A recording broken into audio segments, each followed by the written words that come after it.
to the Hennessey Podcast. My name is Alex, your self-proclaimed host, and I'm here with Adam Claceris, your self-proclaimed guest host. Woo! And we're back again for good this time. Don't you ever forget it, ever, because we're here on the Hennessey Podcast talking about cars. We're going to make it popular, baby. And the energy is good and high, and the vibes are lit. Stay tuned. Don't go away. Please. Right after this 4-minute advertisement from our partners. Just kidding. We don't have any partners. We're us, baby. Yeah, solo. Adam, I have a question for you. What was the first project car you ever worked on, and what made you want to build it? I guess it would be my very first E46, which was a sedan. But I don't know if I could really consider that a project car because I didn't go nuts on it. I put coilovers and wheels on it and chopped the muffler off. Yeah, I mean, that's something. It's definitely something. I did something to it, yeah. Yeah. Okay, we'll just leave that. But so that was my first one. Obviously, it was my very first car. I had a car previously that my parents gave me in high school that I wanted to do things to, but my dad always said I wasn't allowed to do anything that I couldn't revert back to stock because it wasn't my car. That's a wise thing to tell a 16-year-old. Right, exactly. So then when I got my first car, I did as much as I could do to it on a part-time discount tire budget, and that was coilovers and chopping the muffler off. Like chop? Like chopping it off? Like the old AutoZone special, baby. And I went down to AutoZone, got the flex pipe and some like U-joint bolts, and just cinched those suckers down on there and let her eat, dude. So it was dumb loud. Honestly, not as loud as you would think, but it wasn't quiet, and it didn't sound great, but it was cool to me at the time. So you were what, 17, 18? I was probably 17, yeah. And E46 sedan, what year is that again? It was that particular car, I think, was a 99. It was 99 to 05 was the E46. A little six-cylinder in there? Mm-hmm. Yeah, right. Straight six. Yeah, it was manual, so at least I could... that's kind of... Manual sedan. Yeah. And cool. What a poor car. It was so pristine when I bought it. It was like a businessman's just daily, just putzing to and from the office. And you were I anything just got but. in it. I put subs in it and just slammed it. I ruined it. Ruined it. I had it disgusting. for 8 months and then someone totaled it. So that was unfortunate. But were you at fault? No, I was sitting at a red light and a guy behind me was not. And he was after he made contact with my vehicle. He was using that T9 texting back in the day? Yeah, basically. So, that was the first car that I ever did any of my own personal stuff to. Really. Okay, interesting. So you started your career off in an E46, and now what the audience doesn't know about you, but I know about you, and they're about to know, is that you have continued your love for the E46. Yeah. So tell us about your journey in your next project car. Yeah. Which is still your current project car. Correct. Which has been that way for... In its current configuration? No, just how long? Well, so I bought the current car that I have that you're referring to, I bought as the replacement for the totaled sedan. All right. What year? Oh, I must have been 18. Oh my gosh! So we're 10 years plus on this car. Yeah. It's been a minute. You've owned that car for a long time. Okay. Yeah. Cool. And we're talking about an E46 coupe. Yeah. So that's a BMW. For those of you that don't know, it was a what? 328, 330. What is it? That particular one is a 325 Ci. Okay. So the one that got totaled made me kind of fall in love with the chassis a little bit, or body style. I really liked the E46. Yeah. And I wasn't ready to be done with it when it got totaled. And so went hunting for another one. The coupes were cooler, and I was able to get one of those and have slowly kind of done things to it over time. Yeah, things. Yeah, and then the engine blew up 6-7 years ago, maybe, I think. It was my daily driver for 3 years before that. How did you blow it up? The real story, there was I think it was a Formula 3 event or something out at COTA. Our partners, Shell Pennzoil, said, hey, we had some leftover fuel from the race. We were just down the road, and so they gave it to us. and we couldn't tune on it because it's not something. It was some weird high ethanol content, funky fuel, and but the guys in the shop were like, all right, well, you know, my Suburban will run off of this, and like those guys didn't have a problem on it, so I was like, all right, well, I'll try it out. The little E46 didn't like that tank of gas, and it didn't survive. So yeah, and then so I was like, oh man, I'm gonna have to get a new engine for this thing. But if I'm gonna have to buy a new engine, I might as well make it a cool one. And when looking through engine options, the most bang for my buck was LS, and obviously, of course, where we work. Of course, all the guys in the back. I had all the support that I needed on questions and things like that, and so went down a path there, and it got really carried away. Super. And I actually vividly remember when you were really getting going on this project, which was, I don't know, 2018-ish? Probably around there, yeah. Yeah. I just remember thinking and feeling like, oh no, like what are we, not we though? Like right. What is Adam really getting himself into? Deep Because water. I had already seen many examples of shop guys and coworkers, team members going down the rabbit hole of a project car. Mm-hmm. And let me just add this thought. I think project cars are really cool. I think they're awesome. I love the idea of having unique LS swapped or unique engine swapped, you know, vehicles, stuff that's totally wacky, stuff that is like garage built. I love all that. Mm-hmm. But I've seen so many examples, probably every example. It's really hard to think of like examples where somebody did a big project car that it went super smooth and was on budget and it just worked and it was fast. Every example I've ever seen took way longer, like 3X, was way more expensive, was a pain in the rear, but maybe that's part of the journey. I think it is. Yeah. The whole, I had budgeted out in my mind what I expected everything to kind of be. I did get a little carried away. Long story short, I ended up more than triple over my budget. Yeah.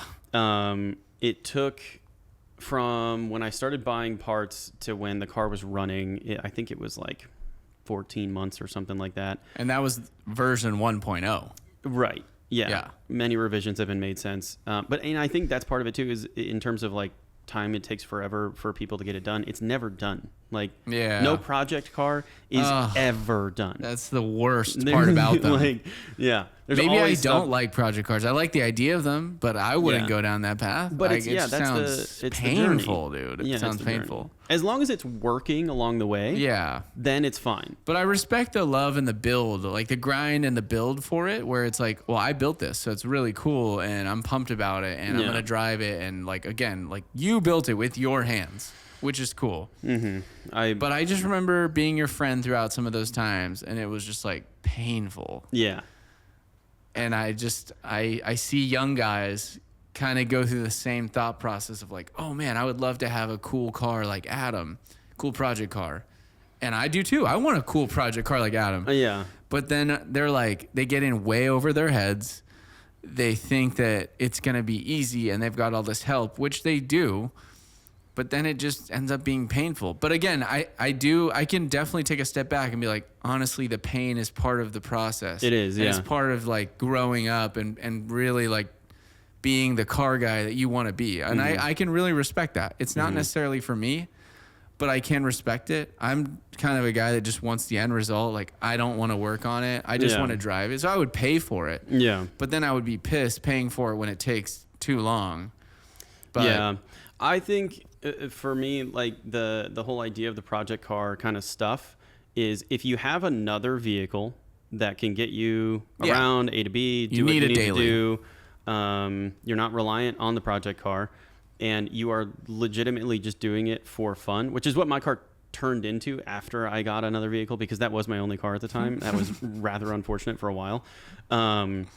Once I checked some of those other boxes, and it was just like getting in the garage with the boys on Saturday, you know, having beers, whatever, hanging out, wrenching, like that was fun for a while. Cool. Yeah. But it was only once I got to the point of I had another vehicle and I didn't need this car. I could spend a little bit of money here, and it was okay if it took longer. That's what makes project cars fun, I think. So let's give some insight to the 4 listeners right now. When you went to version 1.0 of the LS swapped E46 BMW, you decided on what specs? So I knew I wanted a manual trans. Okay. I knew I wanted it to be an LS. And I knew I didn't have very much money. So therefore, junkyard 5.3, iron block. Iron block, yeah. Yeah. Which were how much, roughly? Let's get some numbers out there. I bought my long block with an ECU, harness, and the pedal for $700. That is cheap. I mean, a functioning V8 LS engine with a computer for $700. Yeah. And that's the computer you still use? Currently, yeah. Wow. And are you still on that block or no? So I did end up having to get a second engine. The first one that I got was rough. And I didn't do my due diligence when I was buying it. I just saw LS and I was like, let me get that. Okay. It grenaded the first time on the dyno. So I remember that. Yeah. That was pretty unfortunate. But so that happened on like a Friday. I went to the junkyard that night. I picked up a new long block, just no wiring harness, no computers or anything like that, for $500. Another 5.3? Yeah, same exact. Which platform. is a LK or what is it? If it's not LS1, LS2, I don't know what the designations I think they're like LQ9 or something. Something along those lines. Yeah. So got a new one for $500 and then just transferred over all the cool parts from engine 1 that were okay to engine 2. So I wanted it to be the nastiest sounding, fattest cam possible, and we have the guys here that spec custom cams. Yeah. So I just told them that, ordered a custom spec for it. What company? That was Cam Motion. Cam Motion. And we went through for that. And then, got that thing installed, and the thing chops like a butcher. And so...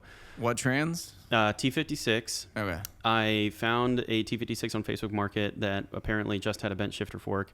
I went and bought it for very little money. Turns out it had much more than that. How much is very little? At the time, I got it for $900 with a C6 Z06 clutch and flywheel that I ended up throwing away anyways. But because it had more damage than just a bent shifter fork, I ended up having to do upgraded input shaft, output shaft, 5th and 6th gear cluster, carbon synchros, bronze bushings. Like the thing got... I put so much money into a T56, it's unreal.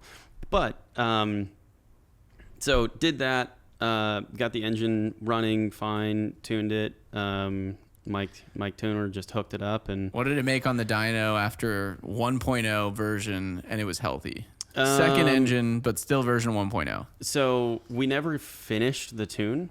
We got it to make 600 wheel, and then, but I wired my IAT sensor wrong. So the tuner had no reference for IATs or anything, and so he said, "All right, just finish that up, and then we'll come in and finish this." And I was like, "So you're saying it works?" And that was like 7 years ago. I never finished it. Even to this day, I've never fixed that. I just want everyone to know. If you're listening, please take notes of the pain and the lessons that Adam has learned. Yeah. And don't do it. Do learn from it. And maybe go down the project car path, but learn from it. Mm-hmm. So, okay. IAT sensor is intake air temperature sensor. Mm-hmm. You wired it incorrectly 7 years ago.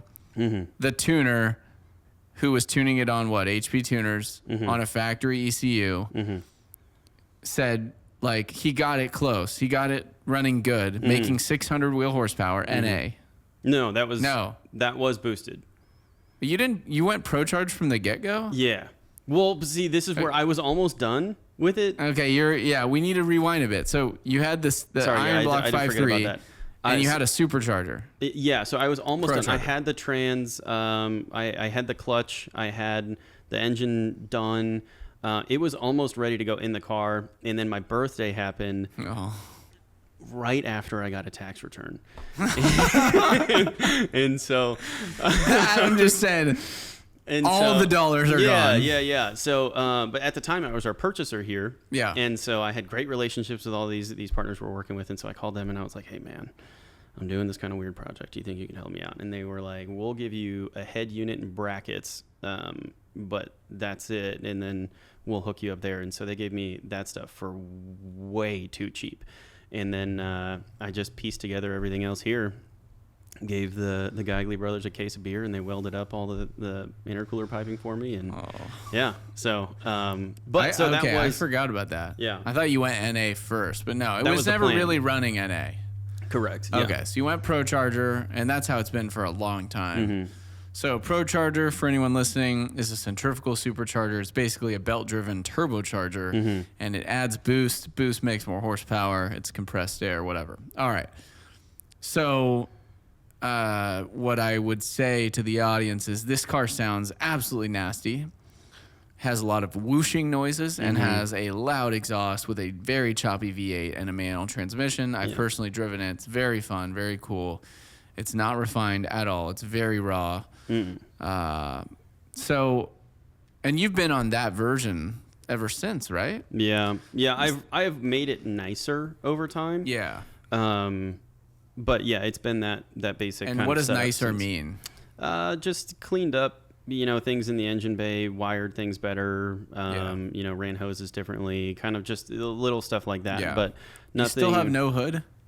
Correct, because I got excited for the power and I just chopped stuff that was in the way of the intercooler, and turns out that was my radiator support that I chopped, which is what the hood latches to. And then so I had to choose. I can either have my intercooler here and no hood, or have the hood and no intercooler, and I'm going for the power. So I said, ship it, I'll figure that out later. And then I, again, never did. Here we are 7 years later. Okay, so no hood, has red Corvette valve covers, which I've always liked. That's a very nice touch. Yeah. Red C5 Corvette valve covers. Yeah. C5Z06. Yeah, the 5.7. Yeah, I've always liked those. They're very cool. So makes 600 wheel horsepower. I mean, at this point, you've owned that thing a long time. You've made lots of memories in it. Give the audience some hard lessons that you would tell your younger self that was like super pumped, super excited to do this cool build and project car, and I'm gonna LS swap my Miata or whatever. What would you want them to know? Dude, honestly, do the maintenance stuff before you get down this path. And what I mean by that is my car had worn out bushings all over the place, and I was just excited for an engine swap. And you might remember I was driving, this was 3 years ago or so. I was driving it home and the diff fell out, like on the road. Like I had just gotten off the highway.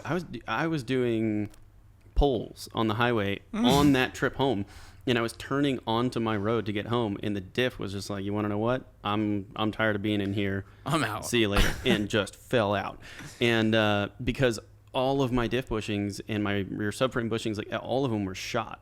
But I was just like, if I'm going to spend money, I'm going to spend money making power. And so, and then I had issues in the front end with bushings. I had, on the E46 platform, the rear subframe is known for cracking. So there's reinforcements that you're supposed to do. I just ignored all of it. I just wanted to go fast.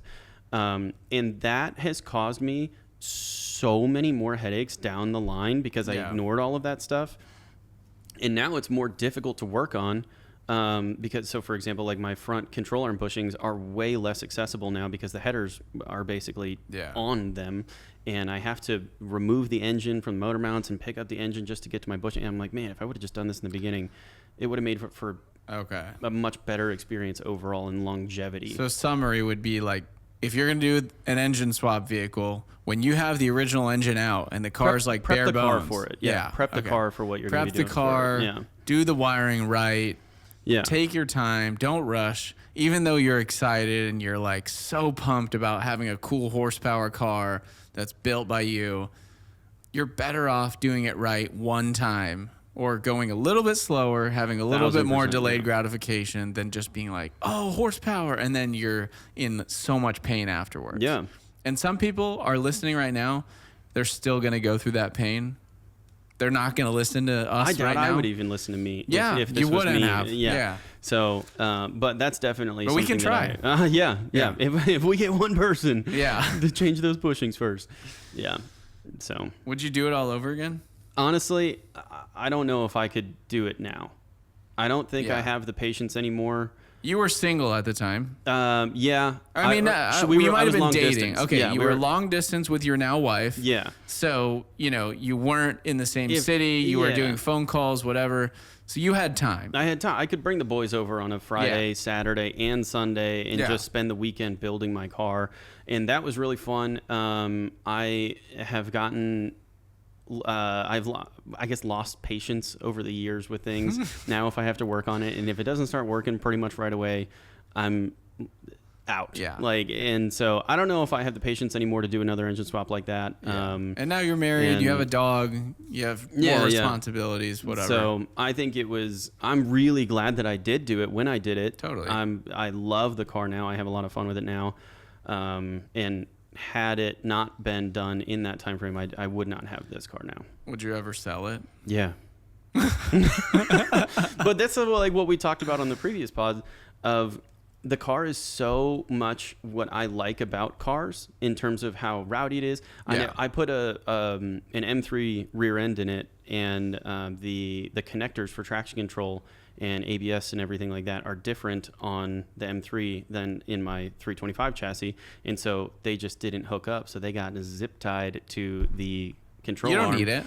So I you don't. have no ABS. I have zero ABS and zero traction control at any point. So if I'm on the gas and I'm just feeling a little rowdy and you want to stab the gas, it's gonna light up the tires. which is fun. I love that. Yeah, But no ABS. scary. I've had a couple instances. You've had some lockups? And the car starts sliding sideways and Yeah, and you're just along for the ride. Yeah, and because I'm not, in that moment.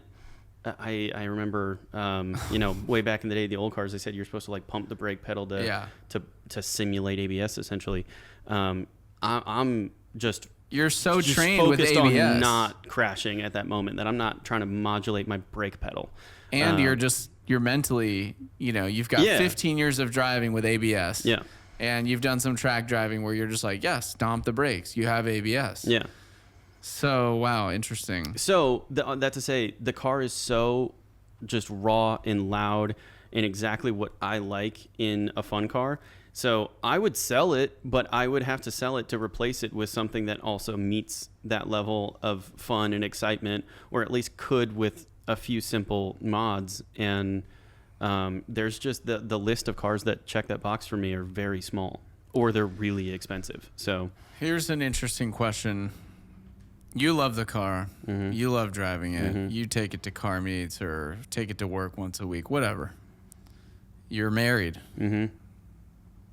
Does your wife like it? No. Just straight up no. So, No, honestly, I think she doesn't like how much attention it gets. I would say the biggest thing that she doesn't like is you smell like race car when you get out of it. Yeah. And it's for her, like she gets out and she's like, my hair smells like fuel and things. So she's not a huge fan of that. It's got no AC. So I forget the no AC part. Yeah, see, why that can't was you another just thing. do the AC? Because I was stupid and again, I got excited about the horsepower and I ripped out way more stuff than I needed to. I thought in an engine swap, everything comes out. Yeah. False. You don't need to remove every single thing from the car to do the engine swap. So if you're listening and you live anywhere south of like Colorado, anywhere that it gets hotter than 85, leave your AC. leave your AC in. Yeah. Don't rush and delete your AC. There's no need for it. It would have fit perfectly fine. My AC condenser, the AC lines, all of it would have fit perfectly fine. And you can't add it back? I could, but at this point, Oh. I gotta do more stuff. You live in Houston, like Honestly, when I don't drive the car in the summer now. When it gets hot is my off season for driving. Where most people like bring their fun cars out for the summer. That's when mine gets put away. The winter is when I have fun in my car. So wow, that is Yeah. That is ass backwards. It is. Yeah, you're not wrong. What about you though? I know that you had a couple. What it was STIs back in the day, and some in a 350Z.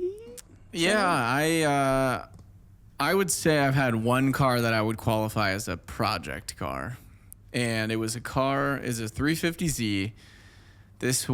I was a freshman in college, so I was 18 years old, and might have been 19.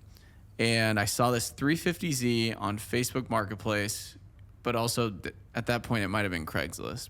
It was probably Craigslist. I don't think Facebook Marketplace was available yet. Yeah, I don't know. I mean, that was 12 years ago. Holy crap.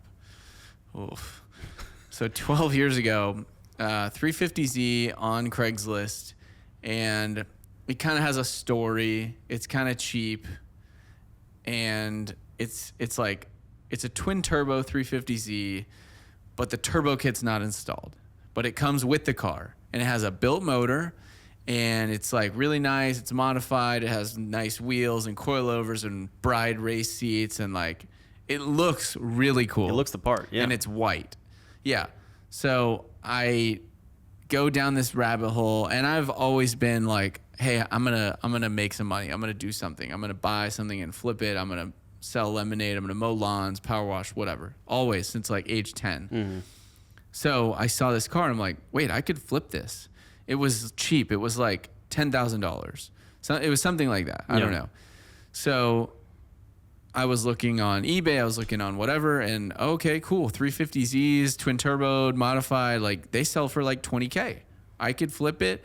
I could buy it for whatever I bought it for, kind of roughly 10. It comes with the turbo kit. Pay someone to install it and tune it, and I could sell it for 20 and make 5K. Mm-hmm. Making 5K was like, holy crap! I made $5,000. Yeah. In total, at that time, I probably had, I don't know what I had in the bank, but I had maybe $5,000, and the car cost more than what I had, and I had to go to my mom and ask for a loan. I was like, hey, I believe in this. I can flip this car. I have this much money, but I need you to spot me. Mm-hmm. Like, just give me a loan and I will pay you back. And it's awesome looking back at this because it gave me the opportunity to fail. It gave me the chance to just try something. Yeah. So my mom went for it. She gave me a loan. I mean, my mom is very risk averse, and she does not take risks. She's not entrepreneurial, but for whatever reason, I convinced her and she gave it to me. Okay, cool. So, and her portion was definitely more than my portion. I don't remember the exact numbers, but I had several $1,000s of my own personal money in it. Okay. So I buy the car. It technically runs. I drive it like home. What do you mean technically runs? Well, it ran. Oh. It ran. It was drivable, but it wasn't tuned. So it was like no turbo kit, and the tune was jacked up, but it ran. So I putted it home, and I got in touch with the shop that I think originally built it. And I'm like, hey, I want to just get this turbo kit back installed, get it up and running. Cool. So they gave me a quote. I paid for the labor. It took a while. I'm like back and forth to college. It takes probably a month or whatever. And cool. Car's done, makes 500 wheel horsepower. I pick it up and I'm like, hell yes. This car is so fast. And it was fast at the time. Sure, at the time. Yeah. Yeah. At the time, I daily drove a Subaru STI 2011 sedan. That was really cool and fun. So I was like, dude, I was big balling. Yeah. I had two cool cars. Yeah. One of them stayed in my mom's garage while I was back and forth to school. Mm-hmm. So car was done. I took it to a couple car shows, and then I was like, all right, it's time to flip this thing. And somewhere along the way, it started having issues. Like, no way. No way. Can't believe it. A turbo went bad. Okay. And this is me being 18, not knowing that much. Sure. Like, now, if I hear all these problems, like, if I look back in my head, I'm like, it wasn't that big of a deal. Like, it's just some time and labor. Yeah. And, I was paying somebody to do the labor, but it's no big deal. Like, we can fix everything. It's pretty fixable. Everything's fixable. Yeah. Mm-hmm. Cool. Turbo failed. Oh no! Like, oh my gosh! I have my life savings. Do I have my life savings in this car? Everything I'm worth, dollar-wise, I have wrapped up in this car. I go back to the shop. Like, I think I probably had to tow it. Okay, cool. They fix it. Dude, I had a couple more issues. And then I was like, okay, I really need to sell this thing. So I got in contact with this kid who wanted to buy it. And I was like, cool. We met at some other shop because he wanted to do a PPI, pre-purchase inspection. They put it up on a lift, and they had kind of their own conversation with the kid and his dad. And they were like, don't buy it. And then the kid told me, we're not going to buy it. And being 18, never had gone through any sales training or anything. Yeah. I go into desperation mode because I'm like, I need to sell this car. I am like super screwed if I don't sell this car. I need to get out of it. So I start dropping my price from like 20. I'm like, no. We can make a deal. We'll do 9. We can make a deal. I went to like 15K. He was like, no, we're not buying it. And I'm like kind of panicking. I'm like, no, like this was, I'm looking back at this in my head. I'm like, this was no big deal. Like, just find someone else. Yeah. Okay, so I'm about to take it off the lift at this pre-purchase inspection. The car won't start. Nice. I was embarrassed. I was like, oh no, the car's broken again. Like it's having another issue. Then I was kind of relieved that they didn't buy it. I had to call a tow truck. I called my high school girlfriend's mom at the time, and I was crying because I was like, what do I do? Like, I'm so screwed. I ruined my life. Yeah, like, so car goes back to the shop, gets fixed again. Whatever. I end up dumping the car for like $12,000. I take a big loss personally. I pay my mom back everything, and I now have less money than what I started with. Whatever it was, I lost several $1,000s, but And it doesn't really seem like you got to enjoy it in the meantime. no, very it much was either. it was painful and stressful. But I learned a lot. Sure. And I haven't really told that story in a long time, and haven't thought much about it. But that failure was a good catalyst just for other things, and just like take a risk, try it. I mean, a couple years ago, I flipped a house, and it was the same concept. I took something ugly, tried to make it pretty, and I made money flipping the house. Yeah. And it was maybe if I didn't fail at flipping that car, I would be more risk averse now of like, oh, well, I've never done anything like that, so I'm not going to do it. But anyways. Yeah, that could be a surprising mindset on it of, you could have failed at the car and then decided I'm never going to take a risk again because that one went poorly. That could also be, but to the audience listening, all 4 of you guys, I would say the failures are where you learn the most. I mean, that's the most cliche thing ever. Everybody says that, but it's for sure true. There's a reason everybody says it. Yeah, like you have to fail to learn something. And so anyways, long story short, that's the only car that I've ever owned that I would consider a project car. Everything else I've either bought already modified or done some basic modifications or just left stock. Sure. So you fall into, I mean, the whole built not bought philosophy. Right. Sure. I like to make fun of you for it. Yeah. Because you didn't build it. But I will say you at least spec the things that you're having someone else build. You're not buying someone else's vision entirely. So I'll at least give you credit on that part. But yeah, you have had a lot of cool cars since the 350 back in the day. Do you think, completely out of the Supra game? For context, I've had 3 Mark IV Supras, a 95, a 93, and a 97. Basically everything but my birth year of 1994. I always wanted a 94. And they've all been single turbo, very modified, big horsepower. They went up increasingly every time. What was your first one? First one was about 800 wheel horsepower. Okay. They were all manual, 6 speeds. Second one was 1050 wheel horsepower. That was the best one. Never should have sold that one. Mm-hmm. It was a 3.4 stroker, made like 950 torque. That thing was awesome. 20,000 original miles. I sold it for all the money, so I made money. Somebody just gave me crazy money, but never should have sold it. Bought a third one, a green, deep jewel green Targa Honestly, if you want a big power Supra, get a coupe. They're more expensive. They're harder to find. I thought the Targa was going to be so cool because it's like the roof comes off. Yeah, sure. Kind of a pain in the ass to take off. I never found myself taking it off. And it drives terrible with the roof off. The chassis flexes, and it's just like not made for all the power. So much torque. Yeah. Chassis twisted. Exactly. Off the line, yeah. That one was like 1250 wheel horsepower. Just sold that. Amazing cars. I would like to own another Mark IV Supra later when I have multiple cars. But if I'm gonna have one car, I'm kind of done with the Supra game. Yeah. Too old and complicated and E85, and my wife doesn't like them, and they're loud. They're so fun and fast though on a freeway. Mm-hmm. But other than 60 to 180 pulls, it's like yeah. They're cool though. Mm-hmm. They're unique. They're rare. They get fun attention. But yeah, definitely. Yeah. So well, I mean, I remember because I was with you the first time. That was your first drive in a Supra ever, right? Yeah. We were in Vegas. Randomly got connected with a JDM car rental company, and they let us drive some cars. And we drove a right-hand drive Mark IV Supra, single turbo, and it made cool noises. And I was like, awesome. I need this. Yeah. And then you followed the path for how many years? That was a while. That was from about 2020 till just now. I sold the third one about a week ago. No, like 3 weeks ago. Yeah. Man, what a ride though. Yeah. I also never got a ride in the third one. I'm gonna just keep that. That car was crazy. That knife stuck in. Yeah. This whole time, but that's all right. It was a little bit lazy down low, but it ripped and shredded up top. Yeah. But yeah, crazy. That's about all we have today for the Hennessey podcast. Mm-hmm. Thanks so much for listening.